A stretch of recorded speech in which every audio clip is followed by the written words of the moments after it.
dipersembahkan oleh Sahabat Dasat, kita lanjutkan lagi Gaspol Sahur. Ini yang kita bahas mengenai harta dan keluarga. Ada orang yang menganggapnya ini hal yang tabu.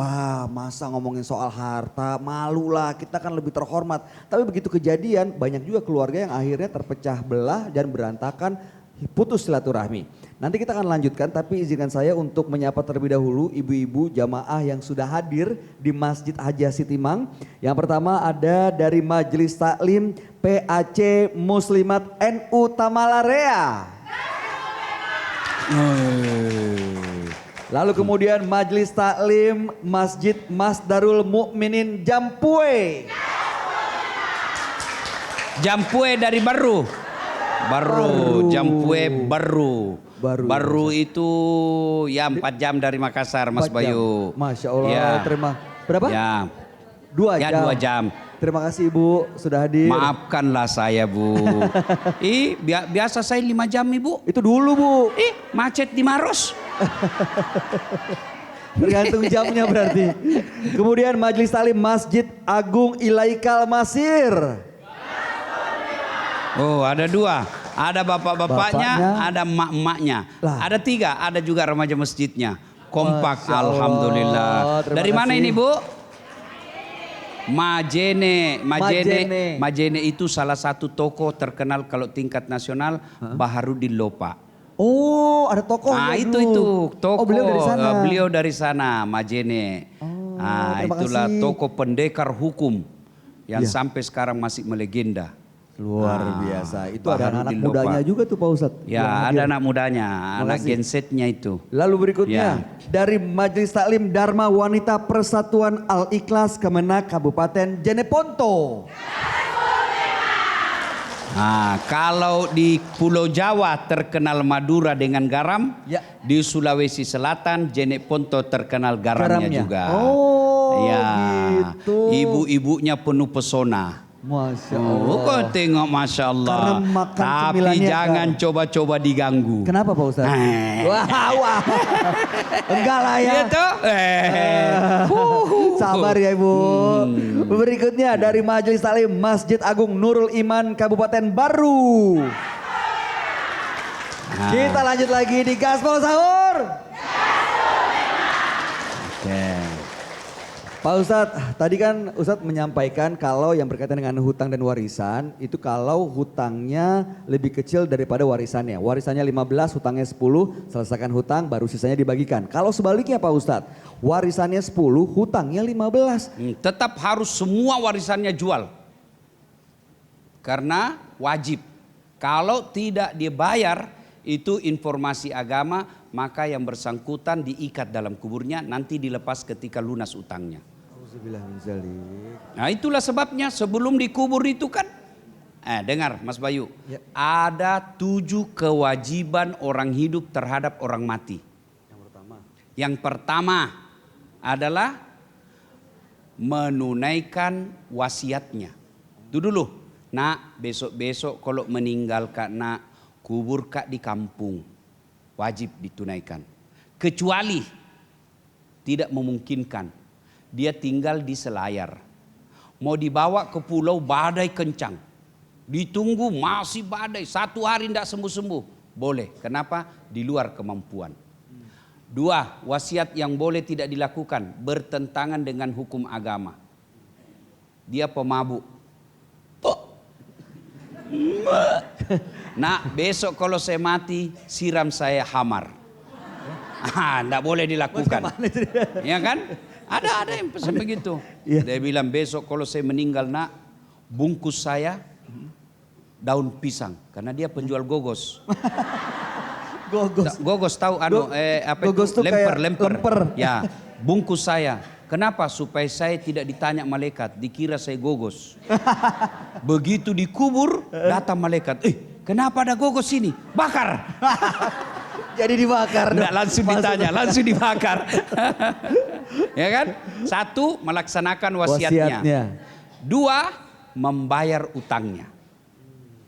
Maka itulah agama menganjurkan sebelum dikubur ditanya dulu.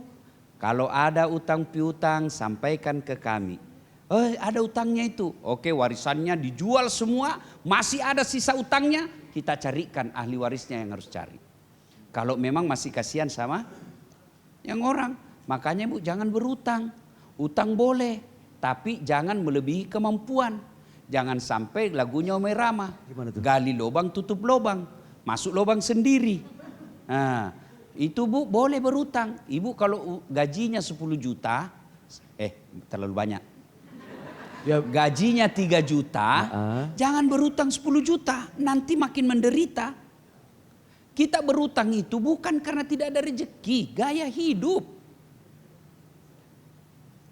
Kalau datang itu petugas, biasa kan di kantor saya datang Mas Bayu, oh ini bisa jadi jaminan ini gedungnya Pak Ustadz, supaya bisa kami bantu pinjaman modal, supaya kuat lagi bekerja. Saya bilang, itu kau bilang, kalau saya tidak bisa bayar bagaimana? Jangan berutang. Agama membolehkan, tapi sebaiknya jangan. Begitu dihormatinya itu, disayangi itu orang berutang, maka zakat, salah satu boleh penerima zakat itu dari 8 golongan adalah orang yang berutang. Boleh dibayarkan, tapi bukan berutang kredit mobil. Bayar kasih zakat tahu itu berutangi mobil. Enggak, yang berutang ini misalnya pinjol. Yang dari 2 juta akhirnya menjadi 4 juta, tidak dibayarkan bisa berkelipat, itu boleh dibayarkan utangnya. Kalau kita ambil zakat, pengumpul zakat. Nah, yang ketiga, kewajiban orang meninggal setelah bayar utangnya adalah memandikan jenazah.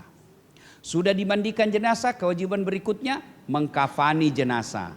Sudah itu berikutnya mensolati jenazah. Sudah itu berangkutnya yang keenam, menguburkan jenazah. Yang ketujuh, mendoakannya.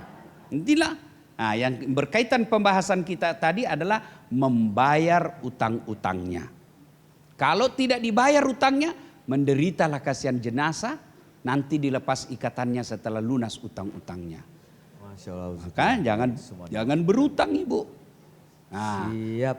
Baik Pak Ustadz, untuk menutup pembahasan kita hari ini, bagaimana supaya kita benar-benar bisa menerapkan bahwa ya memang ilmu agama yang bisa mencegah kita supaya tidak terpecah belah karena harta. Mohon berikan penguatan dan petuah buat kami semua. Kesalahan kita dalam mengelola rumah tangga selalu orientasi uang. Ya, sehingga hampir waktu habis untuk uang. Lupa bahwa uang yang banyak kalau tanpa agama bisa jadi masalah. Maka agama dulu yang jadikan pondasi. Kalau agamanya baik, agama mengajarkan cari nafkah. Tapi orang yang baik agamanya cari nafkah, dia tidak akan menghalalkan segala cara. Ya, dia mau berkeluarga, anaknya punya jabatan. Agama mengajarkan boleh punya jabatan, tapi jangan sikuk kiri kanan, jangan sogok, jangan menyogok, jangan hancurkan orang. Pondasinya adalah agama. Bagaimana supaya agama ada dalam rumah? Maka disitulah pentingnya dakwah. Anak-anak kasih dengar ceramah, ibu-ibu kasih nasihat anak. Didik anak kita tidak bertengkar. Dulu ibu-ibu cara mendidik anaknya sangat baik, merapatkan bersaudara.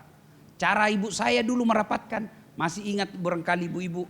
Dulu zaman saya kalau mau pergi main, karena ada adekku, mak mau kak pergi main, melok kalau macule pergi main, apa kata mamaku?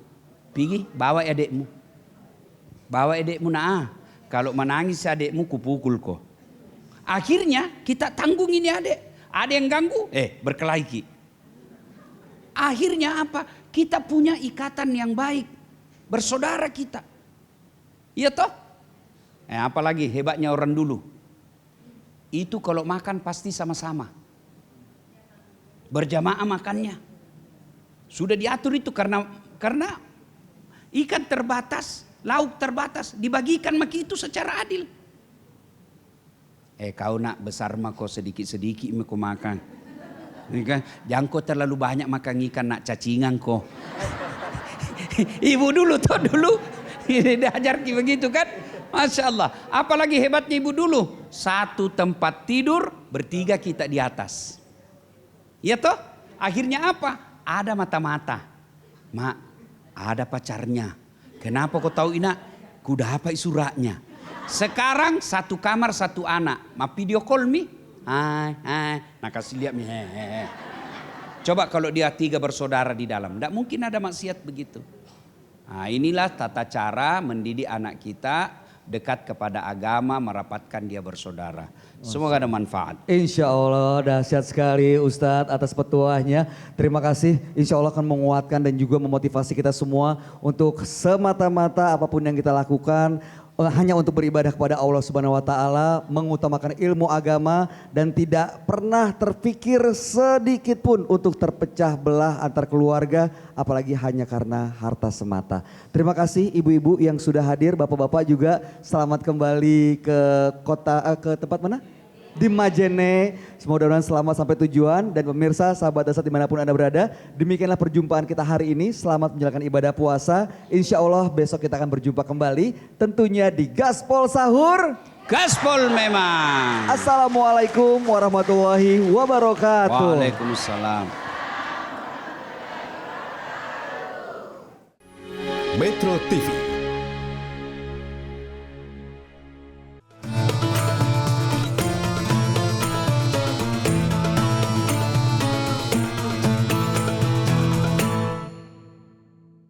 Dipersembahkan oleh Jelajahi cara baru mendapatkan informasi. Download Metro TV Extend sekarang.